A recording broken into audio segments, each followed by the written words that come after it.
Hola, ¿qué tal? Saludos, bienvenidos a esta emisión de Padilla en América a través de Infobae América y Economía y Finanzas.net. Muchas gracias por estarnos acompañando.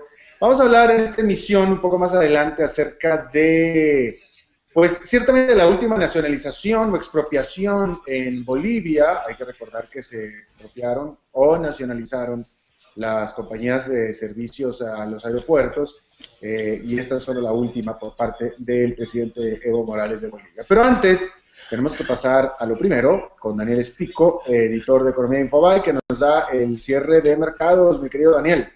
Sí, Alberto, buenas tardes. Bueno, tras el feriado de ayer en los Estados Unidos por el Día de los Presidentes, Wall Street terminó con un tono claramente positivo, el Dow Jones alcanzando un nuevo récord de 14.035 puntos, con una suba del 0,39%, acompañó la suba el Nasdaq con una suba del 0,68% y el Standard & Poor's con suba de 0,73%.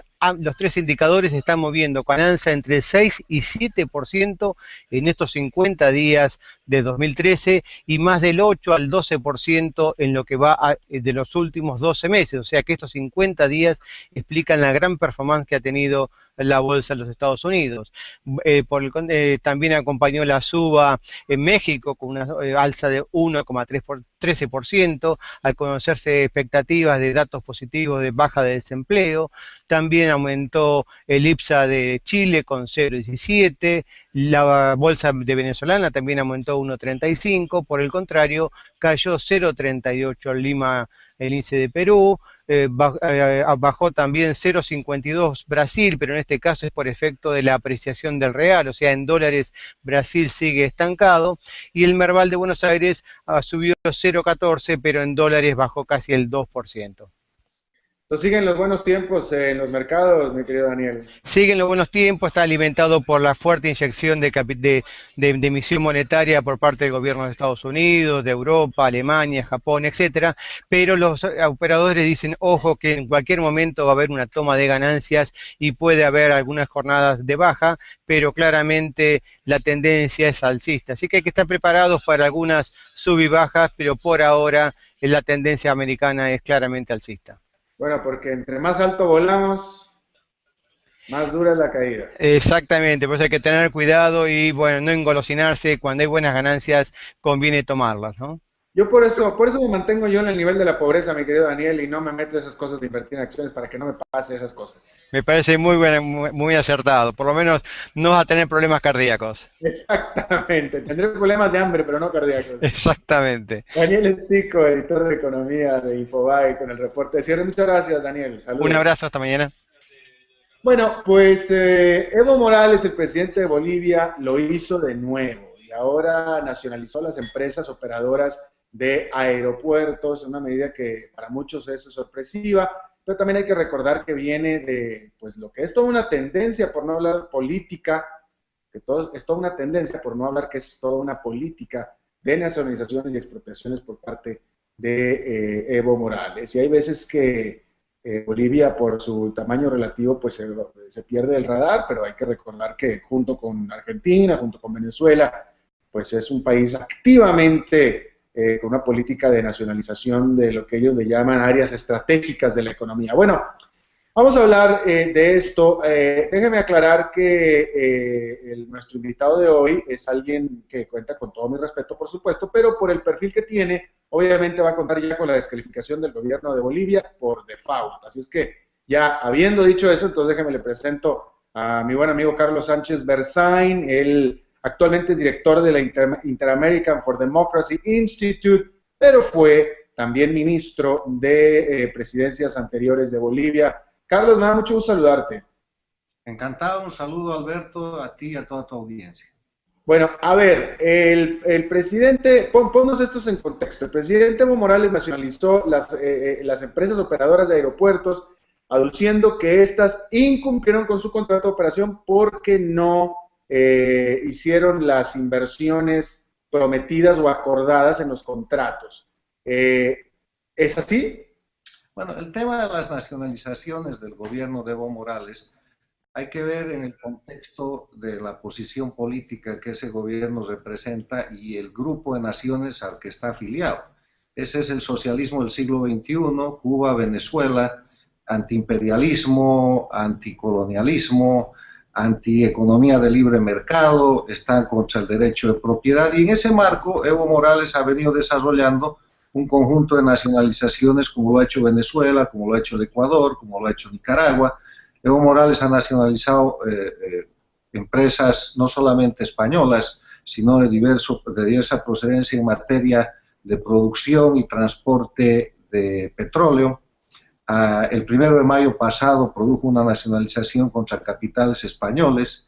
Ha nacionalizado también las inversiones de Iberdrola, empresa española, en el transporte de la electricidad en la Empresa Nacional de Electricidad de Bolivia, y ahora se ha metido con los aeropuertos. Lo que pasa es que además de necesitar justificar un discurso público que mantiene distraída a la población y les permite mantener cierto nivel de popularidad y manejar su propaganda, Evo Morales necesita fuentes de empleo, y para eso está engordando el estatismo nuevamente. Ha vuelto a convertir a Bolivia, que se liberó en la década de los 90, precisamente un gobierno nuestro del estatismo, a través de procesos de capitalización y procesos controlados de privatización para promover inversión extranjera. Evo ha vuelto a convertir a Bolivia en un país estatista, centralista, donde no hay división de poderes, donde el poder y la voluntad total están concentrados en una persona que es él, y esto es nada más resultado de ese proyecto político que es absolutamente antidemocrático y totalitario. Pero dime una cosa, hemos seguido bastante bien las nacionalizaciones, bueno, definitivamente en Venezuela, pero también en Argentina. En el caso de Venezuela, las nacionalizaciones fueron efectivamente por ideología, por filosofía. En el caso de Argentina, se dieron más bien porque muchas de las empresas transnacionales, sobre todo la de los servicios energéticos, etcétera, por los desbalances mismos que tenía la economía, no podían efectivamente ellos realizar las inversiones, por lo cual fueron culpadas de no hacer las inversiones y por tanto se les nacionalizó. La pregunta es, ¿estas nacionalizaciones en Bolivia se deben única y exclusivamente a asuntos ideológicos del presidente Evo Morales, o es que efectivamente hay desbalances económicos que les han impedido a estas empresas hacer las inversiones requeridas? Yo creo que son definitivamente causas políticas. Son causas políticas motivadas primero por el discurso del gobierno y en segundo lugar por la necesidad de seguir engrosando las filas de los empleados públicos. No puede permitir Evo Morales que áreas que considera estratégicas, como ser por ejemplo el petróleo, las telecomunicaciones, el transporte y la producción de electricidad y el control de los aeropuertos, estén en otras manos que no sean las suyas. Él necesita controlar todos esos elementos y por razones absolutamente ideológicas, alegando incumplimiento de contrato, es que produce estos abusos. Ahora, yo te digo una cosa como abogado, no como político. Cuando hay incumplimiento de contrato, los propios contratos tienen mecanismos para ser cumplidos. Hay amonestaciones, hay tribunales arbitrales, hay demandas, hay situaciones en las cuales el Estado boliviano, si ve que una contraparte, en este caso Iberdrola, cualquier empresa extranjera incumple, puede obtener incluso, dejar sin efecto el contrato y obtener para sí un beneficio. En este caso, con la expropiación o con la llamada nacionalización, que es, en resumidas cuentas, un atropello a la seguridad jurídica en Bolivia o en cualquier otro lugar, lo que se produce es más bien una obligación del Estado para hacer indemnizaciones grandiosas, bochornosas, que terminan generalmente siendo un negociado. O sea, el gobierno gana al quitar y gana al indemnizar. Gana al quitar porque aumenta una imagen de nacionalismo, aumenta empleos para su bagaje político, y gana al indemnizar porque eso generalmente es un negociado donde se paga más de lo que se debe. Claro, ahora, pero con lo que acabas hablando acerca de tu punto de vista como abogado y respecto a lo que se procede cuando hay una falta del contrato, yo te pregunto, la empresa de operación de aeropuertos en Bolivia, nada más para que quede claro, ¿cumplió a cabalidad todo su contrato o efectivamente había ahí alguna falta de inversión o alguna falta de contrato? Les corresponde decir a ellos, pero yo lo que creo es que en términos generales, si el gobierno hasta hoy día no había expresado un incumplimiento de contrato. No puede aparecer de la noche al día diciendo, incumplieron el contrato y por eso expropio. Es como decir, ¿sabes qué? Te pasaste en luz roja y ahora te voy a fusilar. Entonces, eso no existe en un marco en que dentro de la democracia se respete el principio de seguridad jurídica. Ahora, no me corresponde a mí defender a esas empresas, pero te quiero decir algo. En esto que es la administración de los aeropuertos, de los 3 principales aeropuertos de Bolivia, la empresa administradora anterior era una empresa americana, que cuando vio venir o llegó Evo Morales, vio por conveniente vender sus acciones a otra corporación que era esta empresa española, que fue gratamente aceptada por el gobierno de Evo Morales hasta ahora, que yo creo que en lo político y en las relaciones con España, el gobierno de Morales ha dado una puñalada por la espalda al gobierno español, quien incluso había honrado a Evo Morales con una visita a la reina Sofía hace un par de meses para mostrar que las relaciones estaban mejorando después de las 2 primeras nacionalizaciones. Ese es buen punto. Yo me acuerdo cuando fueron las 2 primeras nacionalizaciones, que fueron hace unos varios meses, unos 4 mayo del año pasado, más o menos. Exactamente. Se tensaron las relaciones con Bolivia y después españolas con Bolivia, y luego después resultó que la reina Sofía fue a Bolivia, ¿no es cierto? Así es. Porque eso mostraba una normalización, el gobierno se había comprometido a hacer adecuadas indemnizaciones, que en general, te quiero decir, son superabundantes indemnizaciones que nunca se transparentan y que quedan en el olvido. Lo que queda es el discurso nacionalizador. Y la reina llegó a Bolivia, fue muy amable con el gobierno de Evo, visitó las ruinas, fue una visita política, porque no hay que olvidar que la jefatura del Estado español es el rey, y que vaya la esposa del jefe de Estado es una señal política muy importante. Y bueno, y ahora efectivamente las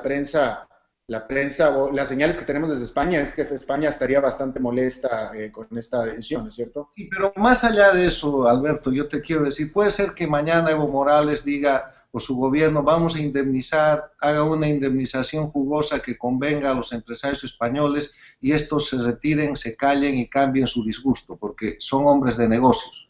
Pero más allá de eso, la señal que está vendiendo el gobierno autoritario de Evo Morales es la señal de la inseguridad jurídica en Bolivia. Y esa es la razón por la que en los últimos 5 años en Bolivia no hay inversión extranjera. No hay ninguna inversión extranjera seria. A Bolivia no van más los capitales que quieren hacer inversión de largo plazo para desarrollar tecnología, para desarrollar hidrocarburos, para desarrollar telecomunicaciones, para desarrollar transporte. Bolivia está viviendo del recalentamiento de su economía, de la limosna política que ha mandado Venezuela y de los créditos chinos, igual que sus colegas del socialismo del siglo XXI, Venezuela, Ecuador, Nicaragua, creando un pasivo demasiado grande, hipotecando el futuro y haciendo hoy día una fiesta con la que ellos pretenden mostrarse como gobernantes eficientes que tienen una economía controlada. En el momento que vive Sudamérica, en el momento que vive Latinoamérica, Bolivia debería estar teniendo un crecimiento casi de 2 dígitos y está creciendo al 2 o al 3% porque ha incrementado su gasto público, la corrupción está desbordando, está amenazada por el narcotráfico y no hay ninguna inversión extranjera.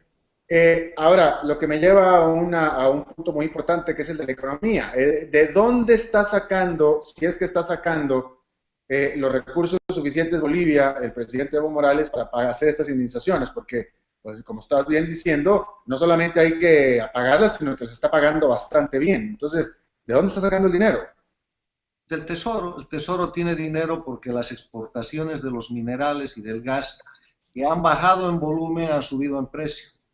Tiene además el apoyo venezolano y ha asumido una cantidad de créditos importantes, tanto con el sistema regular como los famosos créditos chinos.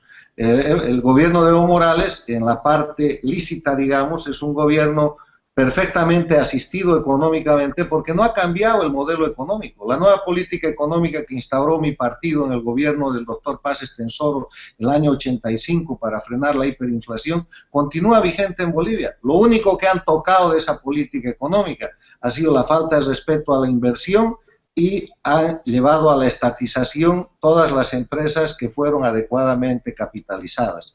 Y en esa dinámica, él sigue teniendo ingresos que además están soportados políticamente, pero esos ingresos se van a terminar porque está aumentando los subsidios, está aumentando el déficit, está incrementando el gasto público. Los empleados públicos de Bolivia hoy son más del doble de lo que eran cuando Evo Morales se hizo cargo del gobierno y está realizando un gasto extraordinario que es un gasto político no justificado. Y como él controla el Poder Ejecutivo, el Legislativo, el Judicial, las Cortes Electorales y la Contraloría de la República, no les rinde cuenta a nadie y presenta unos balances que son obviamente maravillosos.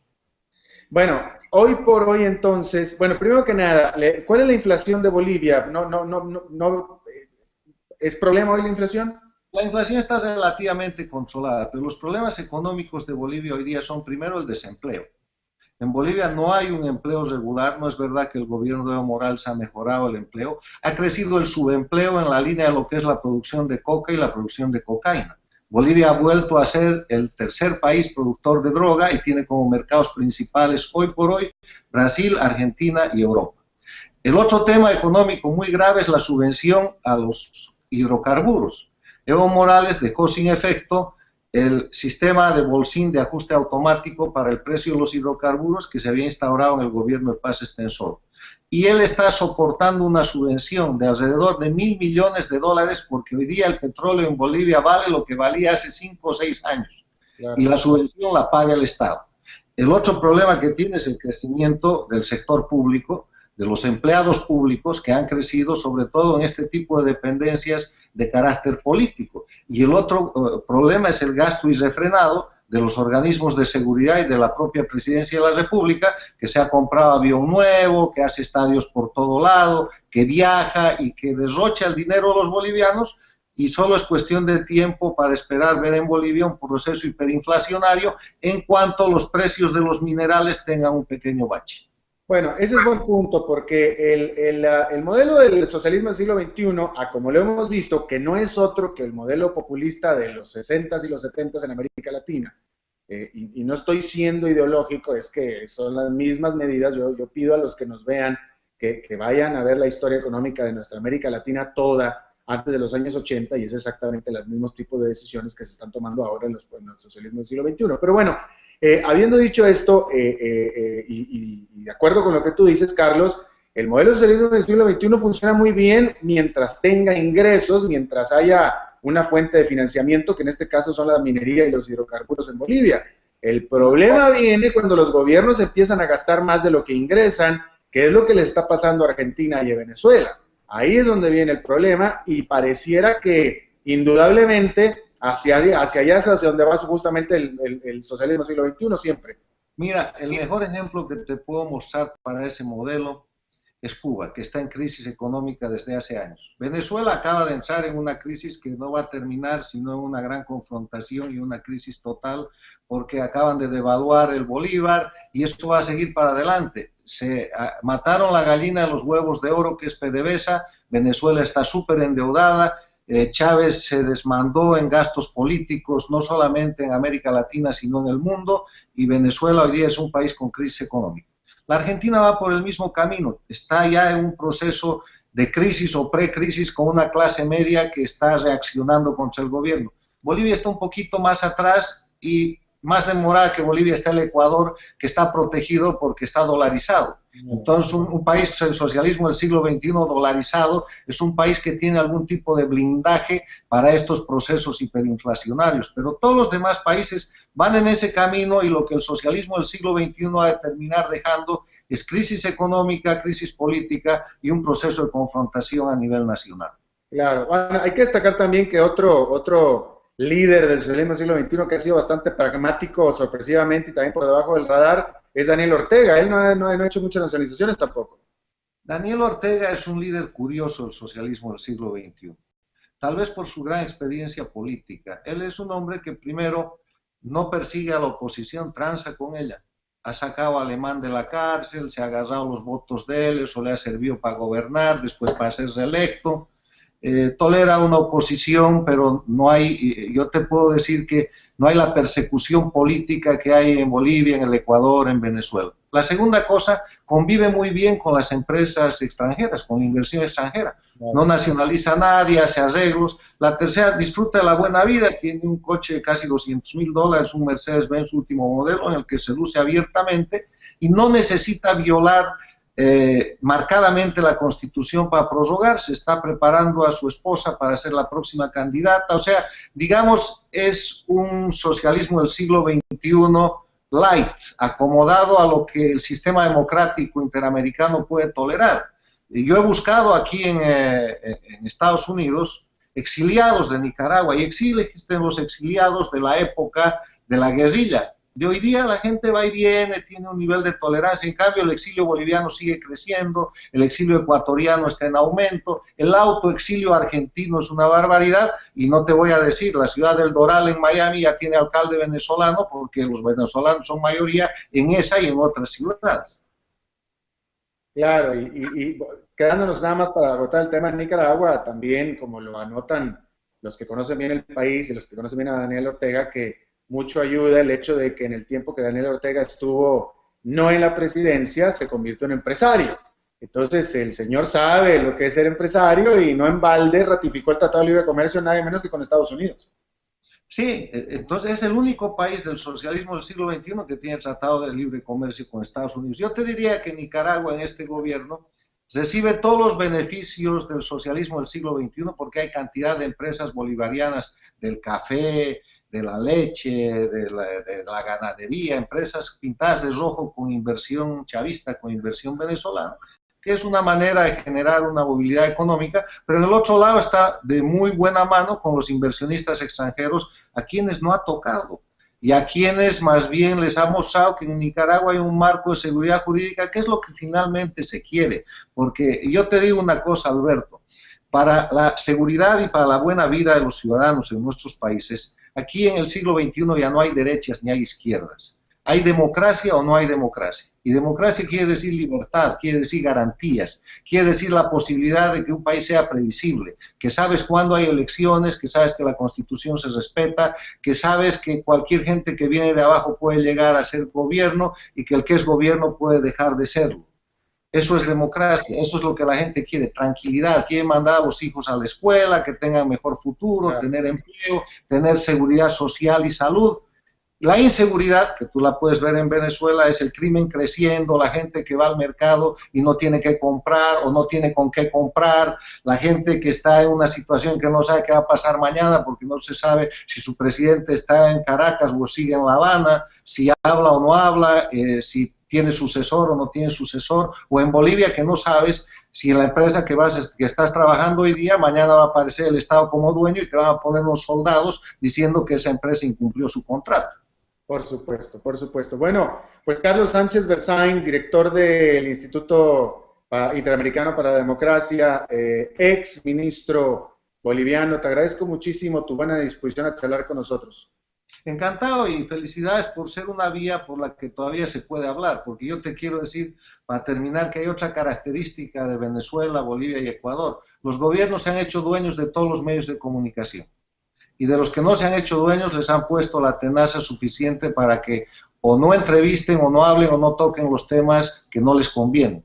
Entonces solamente medios como los tuyos permiten emitir opinión con la que la gente puede o no puede estar de acuerdo, porque en eso consiste el ejercicio de la libertad, pero poder hablar y escuchar. Eso ya no hay en Venezuela, ya no hay en mi país Bolivia y creo que tampoco lo hay en el Ecuador. Fíjate que la gran falacia y tontería de los presidentes como Ecuador, Venezuela y Argentina, y también de Bolivia, que parte de su modelo económico es coartar a la libertad de prensa, no lo hacen sin tomar en cuenta que existen medios como el que estamos tú y yo, que es la Internet, y que son totalmente libres y que seguirán siendo libres y que no hay manera en que los puedan ellos coartar. Entonces, lo que te quiero decir es que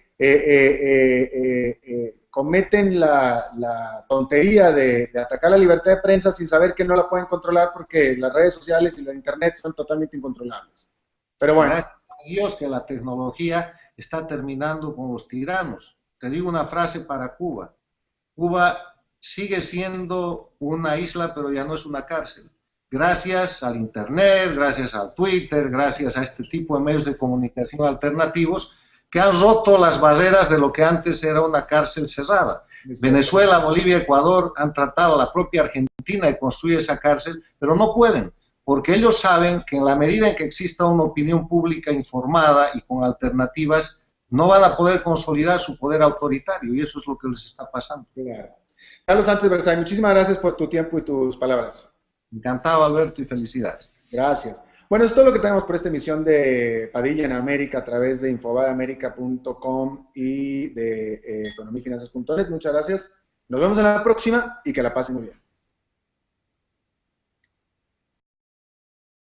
Momento va a haber una toma de ganancias y puede haber algunas jornadas de baja, pero claramente la tendencia es alcista. Así que hay que estar preparados para algunas sub y bajas, pero por ahora la tendencia americana es claramente alcista. Bueno, porque entre más alto volamos, más dura es la caída. Exactamente, por eso hay que tener cuidado y bueno, no engolosinarse. Cuando hay buenas ganancias conviene tomarlas, ¿no?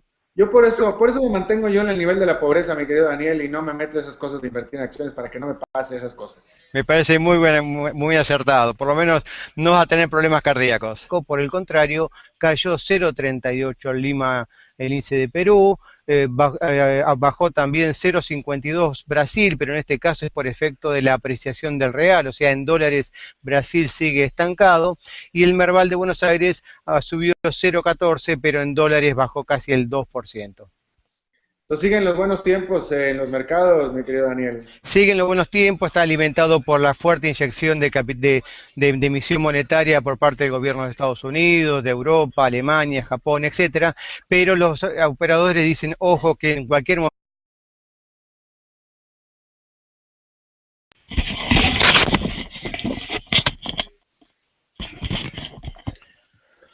Hola, ¿qué tal? Saludos, bienvenidos a esta emisión de Padilla en América a través de Infobay América y economiafinanzas.net. Muchas gracias por estarnos acompañando. Vamos a hablar en esta emisión un poco más adelante acerca de, pues, ciertamente la última nacionalización o expropiación en Bolivia. Hay que recordar que se expropiaron o nacionalizaron las compañías de servicios a los aeropuertos. Y esta es solo la última. Estamos viendo con alza entre 6 y 7% en estos 50 días de 2013 y más del 8 al 12% en lo que va de los últimos 12 meses. O sea que estos 50 días explican la gran performance que ha tenido la bolsa de los Estados Unidos. También acompañó la suba en México con una alza de 1,13% al conocerse expectativas de datos positivos de baja de desempleo. También aumentó el IPSA de Chile con 0,17, la bolsa de venezolana también aumentó 1,35. Parte del presidente Evo Morales de Bolivia. Pero antes, tenemos que pasar a lo primero con Daniel Estico, editor de Economía de Infobay, que nos da el cierre de mercados. Mi querido Daniel. Sí, Alberto, buenas tardes. Bueno, tras el feriado de ayer en los Estados Unidos por el Día de los Presidentes, Wall Street terminó con un tono claramente positivo, el Dow Jones alcanzando un nuevo récord de 14.035 puntos, con una suba del 0,39%, acompañó la suba el Nasdaq con una suba del 0,68% y el Standard & Poor's con suba de 0,73%. Los tres indicadores están